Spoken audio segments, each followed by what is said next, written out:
Hello everyone, welcome to my channel B for Banking Awareness.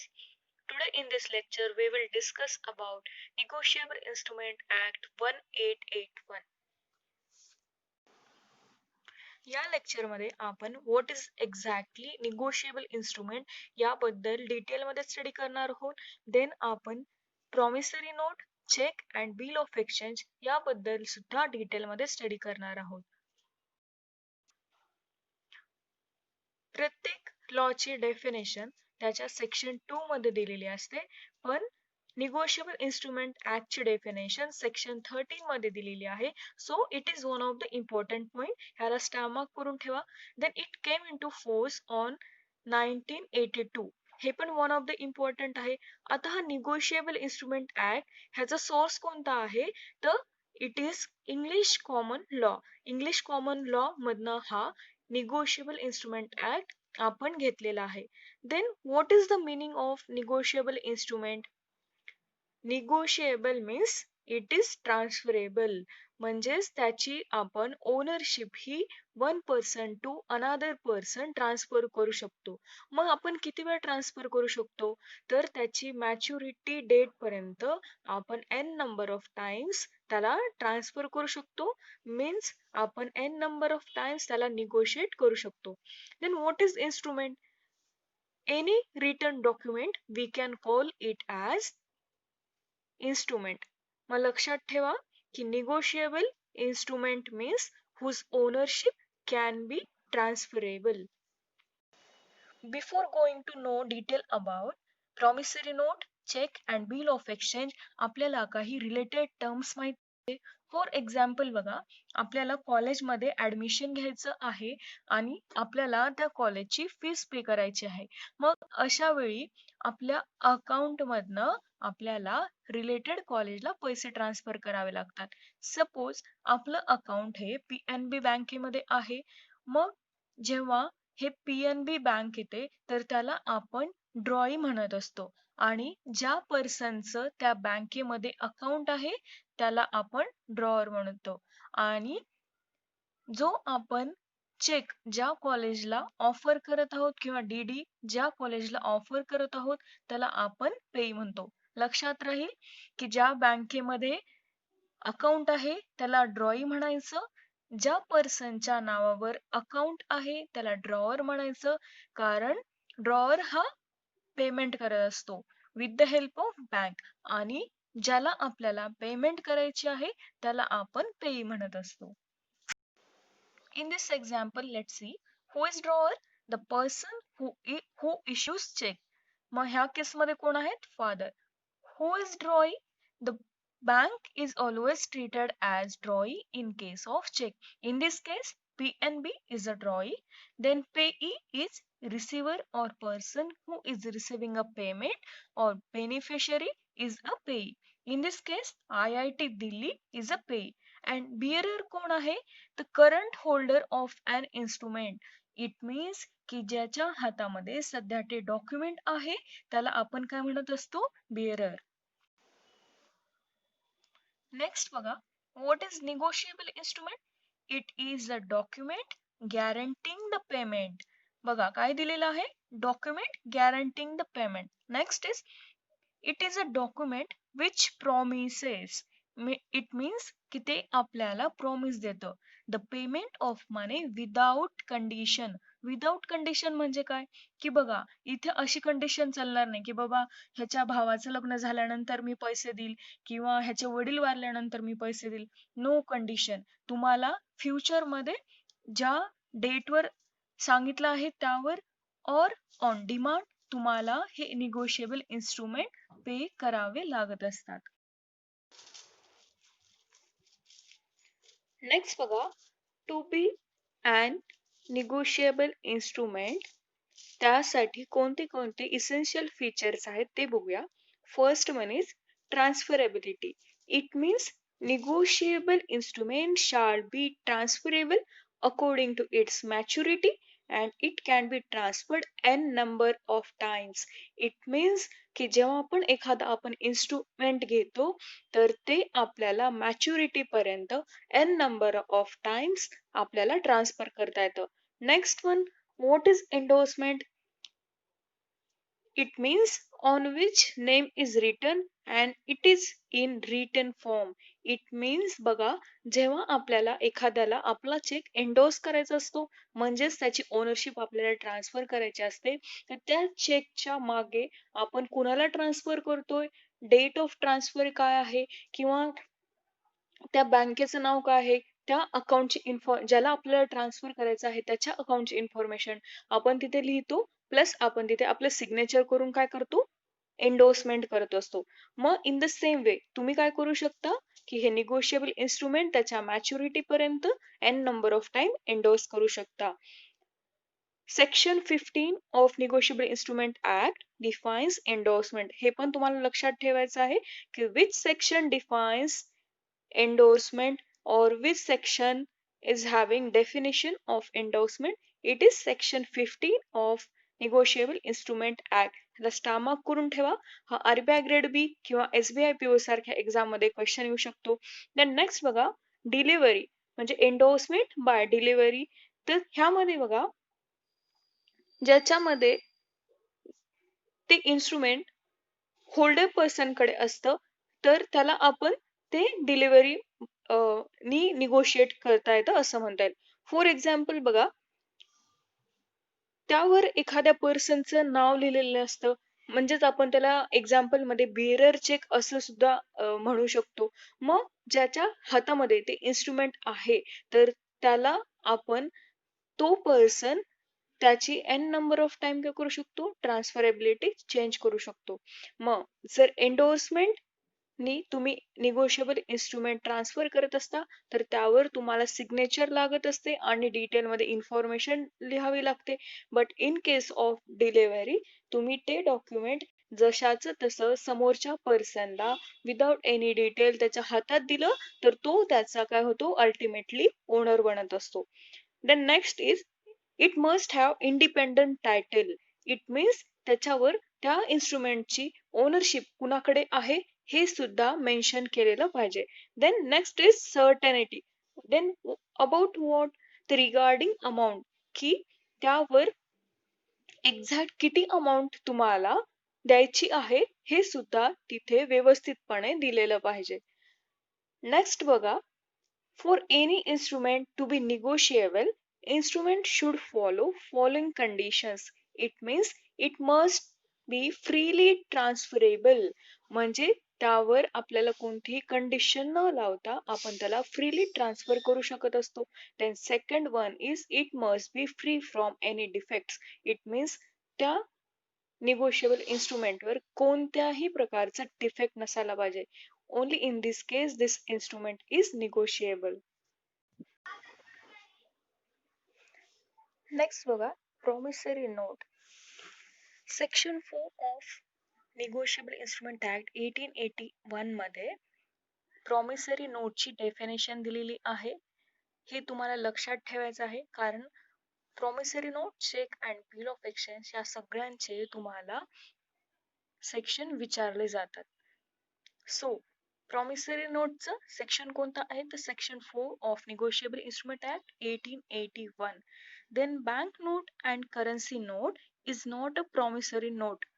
हे तुम्हाला star करून ठेवा और मार्जिन मध्ये लिहून ठेवा, कारण which one of the following is not a promissory note, ह्यावर तुम्हाला क्वेश्चन येऊ शकतो. देन नेक्स्ट बघा, it is basically a bank promissory note. It means हे निगोशिएबल ऍक्ट नुसार प्रॉमिसरी नोट नाहीये, तर it is a bank promissory note. Then any promissory note is not payable to the बिअरर.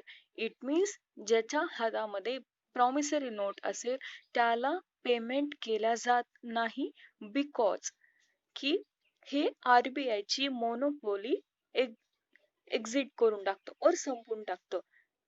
मग हे कशामध्ये दिलेलं आहे, तर आरबीआय ऍक्ट 1934 मध्ये दिलेलं आहे की any promissory note is not payable to the bearer because it will end up RBI's monopoly. ह्या पॉइंटला सुद्धा स्टार मार्क करून ठेवा. हा क्वेश्चन एसबीआय पीओ किंवा आरबीआय ग्रेड बी मध्ये तुम्हाला विचारला जाऊ शकतो. व्हॉट एक्झॅक्टली प्रॉमिसरी नोट हे लक्षात घेण्यासाठी आपण एक एक्झाम्पल घेऊया. फॉर एक्झाम्पल बघा, रामने श्यामकडून काही दिवसांपूर्वी 1 लाख रुपीज घेतलेले होते. मग आता श्यामला रामला पेमेंट करावी लागेल.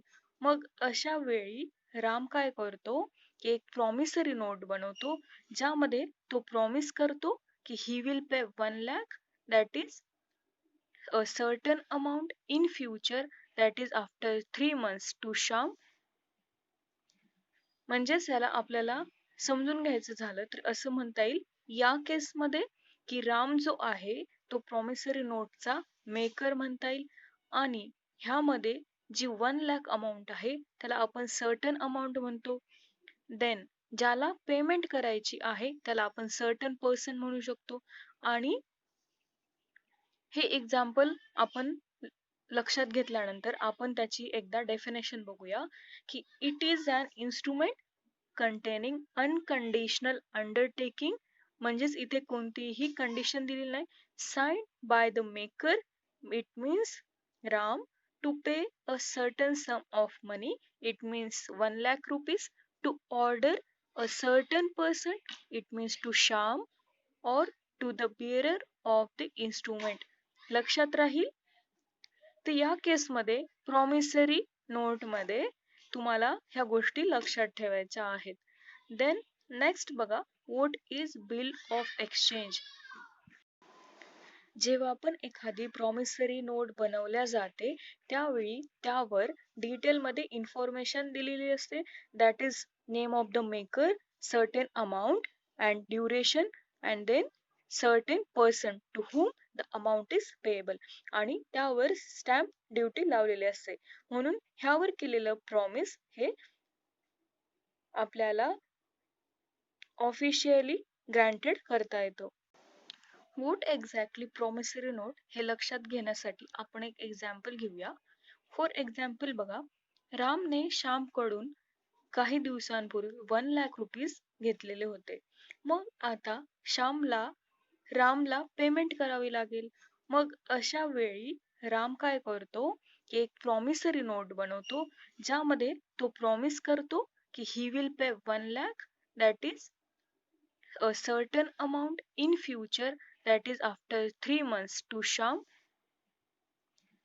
म्हणजेच याला आपल्याला समजून घ्यायचं झालं तर असं म्हणता येईल, या केसमध्ये की राम जो आहे तो प्रॉमिसरी नोटचा मेकर म्हणता येईल, आणि ह्यामध्ये जी 1 लाख अमाऊंट आहे त्याला आपण सर्टन अमाऊंट म्हणतो.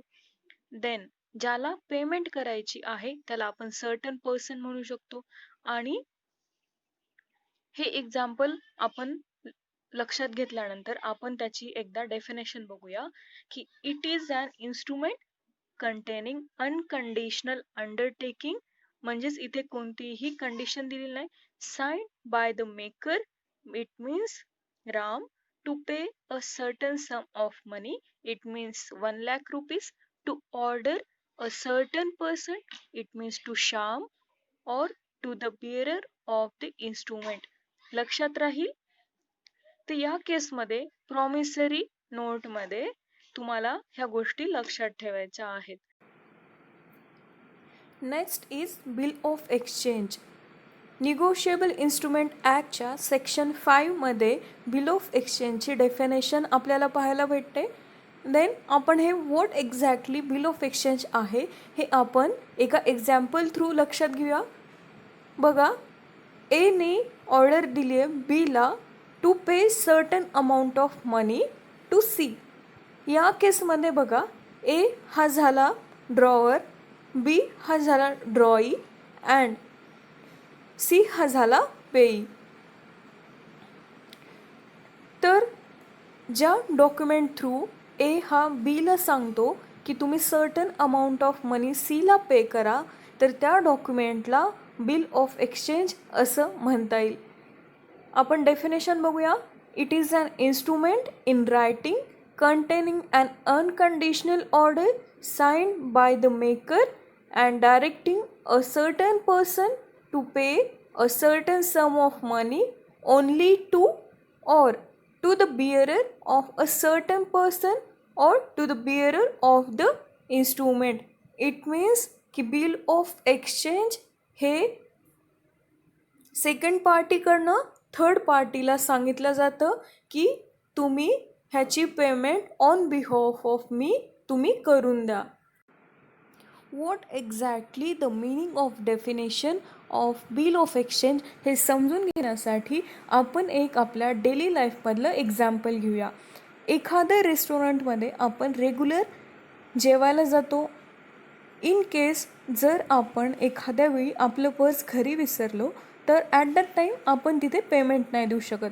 मग अशा वेळी तुम्हाला तिथला हॉटेल ओनर और तिथला मॅनेजर काय म्हणतो की तुम्ही एक बिल ऑफ एक्सचेंज काढा. याचा अर्थ काय तर बघा, आपण जर त्या मॅनेजरला एक बिल ऑफ एक्सचेंज दिलं तर आपल्या बिहाफवर आपली बँक त्या मॅनेजरला सर्टन मेन्शन अमाऊंट ही पे करत असते.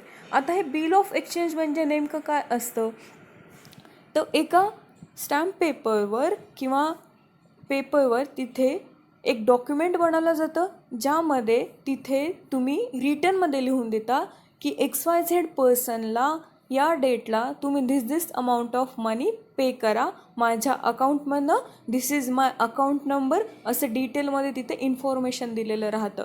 आणि जेव्हा हे बिल ऑफ एक्सचेंज तो हॉटेल मॅनेजर और ओनर बँकेकडे घेऊन जातो तर आपल्या बिहाफवर आपली बँक त्या मॅनेजरला पेमेंट करत असते. याचाच अर्थ बघा की जेव्हा ए हा बीला सांगतो की तुम्ही सीला पेमेंट करा, या केसमध्ये आपण जे आहेत ते ड्रॉवर आहोत, आपली बँक जी आहे ती ड्रॉई आहे आणि ज्याला आपण पेमेंट करतो म्हणजेच जो हॉटेल मॅनेजर आहे आपण त्याला ड्रॉवर म्हणतो. मग आता हे जे रिटर्नमध्ये डॉक्युमेंट आहे ज्यावर सगळी डिटेलमध्ये इन्फॉर्मेशन दिलेली असते त्याला आपण काय म्हणत असतो, बिल ऑफ एक्सचेंज. नेक्स्ट आपण पाहूया difference between promissory note and bill of exchange. Promissory note is directly made by the maker and bill of exchange is a direct payment from second party to third party. Promissory note मध्ये to parties involve असतात, that is maker and पेई. And bill of exchange मध्ये three parties involve असतात, that is drawer, ड्रॉई and पेई. Promissory नोटमध्ये payment is done bye a maker. It means ज्याने हे promissory note बनवलं आहे तोच त्याची डायरेक्ट पेमेंट करत असतो. But in case of bill of exchange payment is done by second party to third party. It means तुमची बँक तुमच्या बिहाफवर बिल ऑफ एक्सचेंज घेऊन आलेल्या पर्सनला पेमेंट करते. देन सेक्शन 4मध्ये प्रॉमिसरी नोटची डेफिनेशन दिलेली आहे आणि सेक्शन 5मध्ये बिल ऑफ एक्सचेंजची डेफिनेशन दिलेली आहे. Promissory note is a promise and bill of exchange is an order. हे लक्षात ठेवा. Next is check.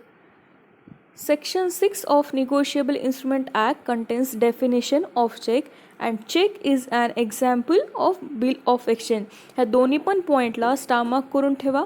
Check is an order. It is one of the important point.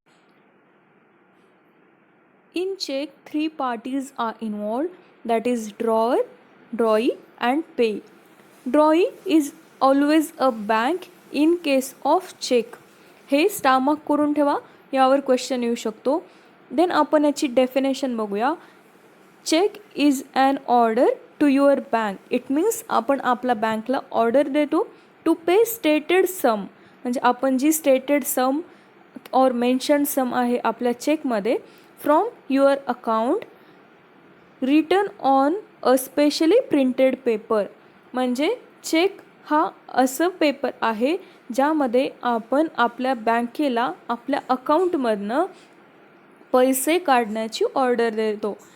It is a negotiable financial instrument unless otherwise indicated, that is it can be transferred to the third party. It means आपण हे cheque n number of times up to its maturity आपण त्याला transfer करू शकतो. There are some important points which can be asked in your exam. So तुम्हाला हे time to time recall करायचे आहेत. वाटलं तर तुम्ही तुमच्या नोटबुकमध्ये एक बॉक्स करून त्यामध्ये हे सगळे पॉईंट्स लिहून ठेवा. Section 30 of negotiable instrument act contains definition and example of negotiable instrument. Then section 4 is for promissory note.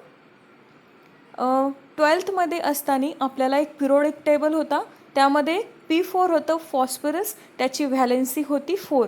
मग लक्षात ठेवा P फॉर फॉस्फरस ज्याची व्हॅलेन्सी होती 4, म्हणून प्रॉमिसरी नोटची सेक्शन येणार आहे 4. देन चेकमध्ये लेटर्स आहेत 6, म्हणून त्याचं सेक्शन येणार आहे 6. रिमेनिंग आहे बिल ऑफ एक्सचेंज, त्याचं सेक्शन येईल 5. लक्षात राहील. देन नेक्स्ट बघा, total number of sections in negotiable instrument acts are 147. देन section 7 contains definition of drawer and drawee. Then a drawer of a check is always a customer. हे पण लक्षात ठेवा. Then bank holidays are declared under negotiable instrument act 1881. It is not a banking regulation act और RBI act. तुम्हाला एक्झाममध्ये हे दोन्ही पण ऑप्शन्स दिल्या जाऊ शकतात. तर मग लक्षात ठेवायचं आहे की जेवढे पण बँकेचे हॉलिडेज आहेत तर ते निगोशिएबल इन्स्ट्रुमेंट ॲक्ट 1881 मध्ये डिक्लेअर केलेलं आहे. जर तुम्हाला काही क्वेश्चन विचारायचे असतील तर तुम्ही कमेंट सेक्शनमध्ये विचारू शकता. व्हिडिओ जर आवडला असेल तर नक्की लाईक करा, शेअर करा आणि चॅनलला सबस्क्राईब करा. थँक्यू.